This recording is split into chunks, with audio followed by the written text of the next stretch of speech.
cannot contain my excitement. We're back now with the trailblazing Jayne Kennedy, the first black woman to win Miss Ohio, first black woman broadcaster on a live nationally broadcast NFL pregame show. Remember, her career has inspired many, myself included, and her new memoir, Plain Jane, tells a story of the triumphs and challenges she went through. Please, a big GMA welcome to the one and only Jayne Kennedy. Honey, I remember we talked a couple of years ago, and you said, you know, I've written this memoir.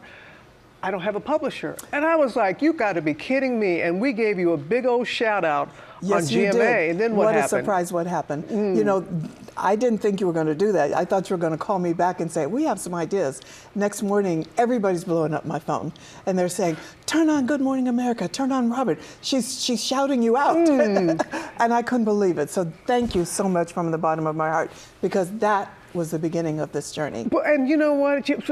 I wasn't doing you any favor. It's so deserving, and so worthy of this. Just tell us how this all came about, because here you are, Miss Ohio, legendary career in broadcasting, an actress and all that, and then you name your Plain Jane. You're anything but a plain Jane. Talk about the meaning behind that. Well, Plain Jane is just because that's who I am. I'm a simple person. I have dreams like everyone else. I have family like everyone else. I have memories. I go back to my childhood when I started thinking about, you know, how my family raised me. And I always promised myself when I went to Hollywood that I would never be anything other than what they raised me to be. So it was always important to me to stay true to myself. You know, there were plenty of opportunities to go the other way, but I never wanted to do that. And so when I came to a title for the book, it just came so simply, Plain Jane. And I figured, well, through all the iterations, they're going to change the title of the book anyway. They never did. They loved it. From day one, everybody loved it. I know, and I'm going to tell you, I read it cover to cover. You do not hold back.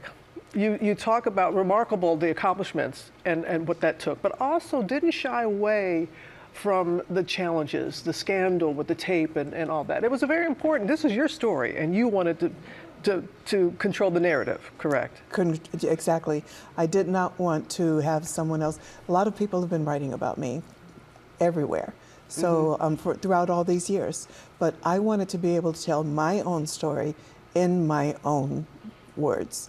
That was important to me. And I knew that I had to be truthful, because I had written several versions of it and scrapped it, went back, and it's 25 years I've been working on it. Really? So, you know, I would go and I'm trying to find a way to make it all put together. And then it just came to me, and I said, you know, if I don't tell my whole truth, no one will remember the rest of it. And if this is going to be a career about my legacy, I have to tell the whole truth. And I wrote the whole book before I met the chapter, wrote the chapter about the tape, because that was the hardest part. Losing my father was extremely hard. So all of those pieces I knew would fit in somewhere, but I had to finish everything else before. I had to wait till my children were graduated and out of college. And then I would be able to tell my story. Yeah, and we're not going to get into the tape because they can read the book for themselves and find the backstory. And one of your daughters is here. Yes, Zaire, yes. Copper, Cheyenne, and Savannah is here too, but she's in the green room because she has a little 10-month-old son, my grandson. So, I know how proud you are. You have no idea, and now he's walking. It happened so quickly. Can I just tell you, the NFL today, I was studying broadcasting, wanting to be a sports journalist, and I look up and I see you. Talk about the trailblazing that you did. And I know looking at you right now, right there. And do you feel that when you watch today, and it's not a big deal to see a woman doing sports like it was? Well, quite honestly, you know, I didn't realize the trail that I was blazing at that time because life was going so fast for me. I began as an actress, singer, dancer, and that evolved, went into 8 years before the NFL Today even came about. It was extremely difficult to land a job on the NFL Today because they were not looking for a black woman. When I went into the audition, and they said it was the greatest talent hunt since Scarlett O'Hara from Gone with the Wind. And I mean, so, and they ended up with narrowing it down to 16, and I was part of that 16. That was pretty incredible. But when I walked in the room, 15 were blonde. Oh, they weren't you. They were not looking for me. And I know, but they found you, and we found you. I made them find me. Yes, you did. You discovered that. I hope people pick this up, because it is anybody who doesn't feel worthy or they don't see themselves in a space, you show them how to do it. Yes, Thank and you, Blaine. I also wanted to say that when people feel that they're not worthy, they should never quit, because that's the message of the book. The message of the book is to always find yourself evolving.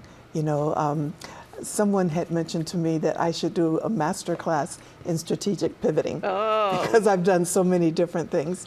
And I just wanted to make sure that people loved the book as much as I do. Thank you. Thank you so much. Plain God Jane bless is you. out today. God bless you. Without you, this would not have happened. You did it. We'll be right Thank back. you. Thank you.